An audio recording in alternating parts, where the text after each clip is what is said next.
Saviez-vous que plusieurs grands sportifs français ont fait le choix de l'islam? Assalamu alaikum wa rahmatullahi wa barakatuh. Bonjour à tous et bienvenue sur la chaîne Muslim Fit 360. Aujourd'hui, on va voir ensemble 7 sportifs qui se sont reconvertis avec des preuves officielles, donc soit des posts sur des réseaux sociaux, soit des interviews par des médias. Donc restez bien connectés. Le premier sportif que l'on va pouvoir regarder ensemble, c'est quelqu'un qui exerce la discipline de la boxe anglaise. Donc c'est notre ami, notre frère Tony Yoka. Donc Tony Yoka, c'est une grosse carrière en amateur. Donc il a pu démarrer sur les circuits national et international. Tony Yoka, c'est olympique de boxe en 2016. Tony Yoka, c'est un boxeur très connu, donc avec une grosse renommée sur les réseaux sociaux. Donc plusieurs sources indiquent qu'il s'est reconverti à l'islam, bien que ce ne soit pas aussi médiatisé que d'autres sportifs. Il a été aperçu notamment sur ses réseaux sociaux, sur Facebook, en train de fêter plusieurs fêtes religieuses et notamment l'Aïd avec sa famille.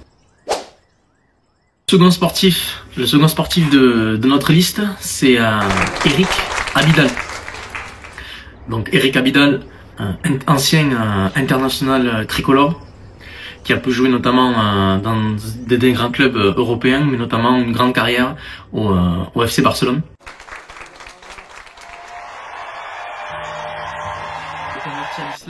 Il aurait confirmé dans une interview avec le média Libération, donc je cite: « J'ai franchi le pas à la vingtaine.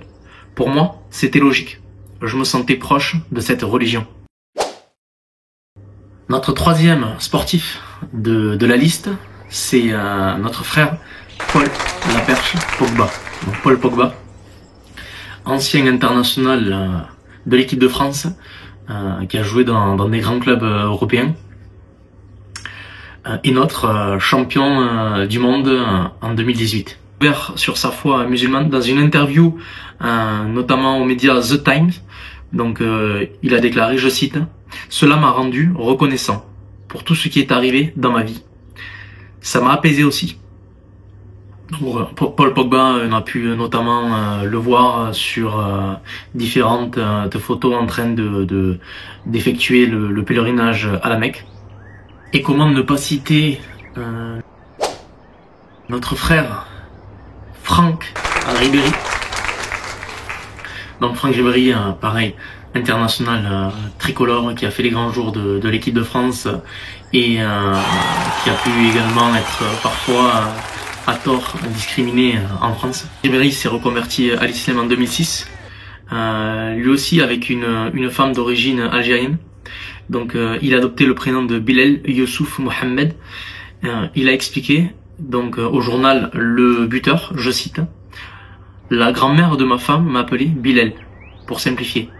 Lorsque je me suis reconverti, j'ai gardé ce prénom. » Donc on va continuer notre liste avec Nicolas Anelka, comme ses précédents confrères, joueur international tricolore, donc qui a joué beaucoup de matchs avec l'équipe de France de football.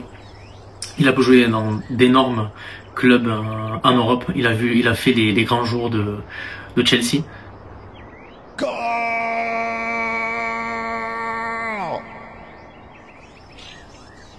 Seulement par rapport à la religion. J'ai commencé le football, puisque quand j'ai commencé le football, j'étais déjà, avant d'être en pro, j'étais déjà musulman.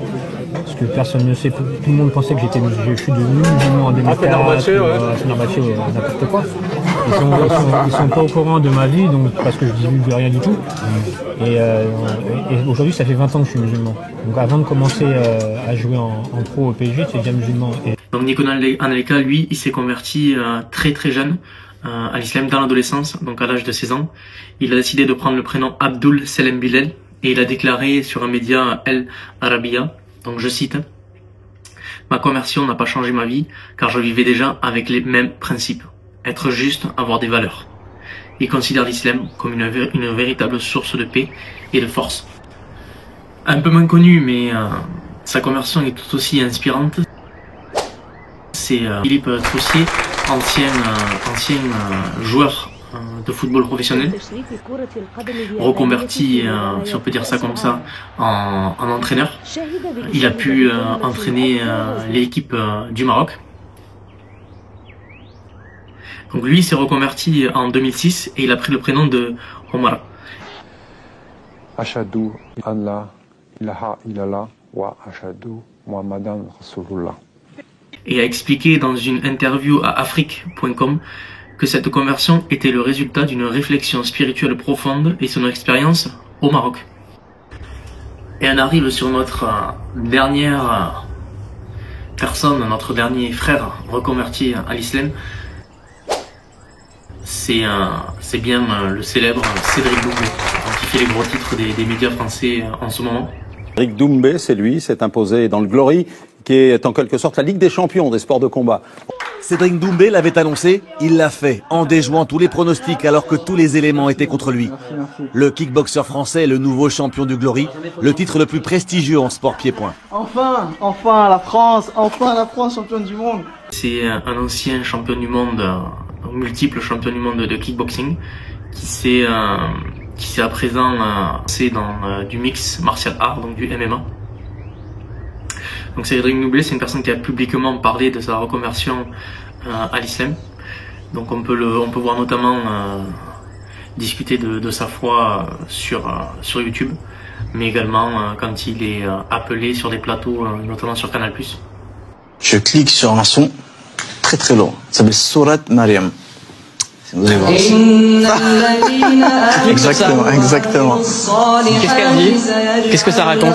En fait, elle raconte la naissance du prophète Jésus. Et exactement, elle raconte aussi les histoires du prophète Abraham. Et elle est très belle. Je la recommande. C'est la première fois que quelqu'un nous recommande ça. C'est vrai? Ouais. Ah bah c'est magnifique. Et voilà, on arrive sur notre conclusion de fin de vidéo. Donc on a pu constater que ces sportifs de haut niveau ont pu allier foi, spiritualité et pratique sportive à très haut niveau. Si cette vidéo vous a plu, lâchez-moi un petit pouce, partagez et bien sûr commentez. Dites-moi en commentaire lequel de ces sportifs vous a le plus étonné et dis-moi si vous saviez que tous ces sportifs-là étaient reconvertis à l'islam. Et si jamais vous connaissez d'autres sportifs reconvertis à l'islam, des sportifs français, n'hésitez pas à m'écrire en commentaire, comme ça je ferai une deuxième partie et pourquoi pas faire une partie également sur les personnes reconverties à l'international. Je vous dis assalamu alaikum wa rahmatullahi wa barakatuh et prenez soin de vous.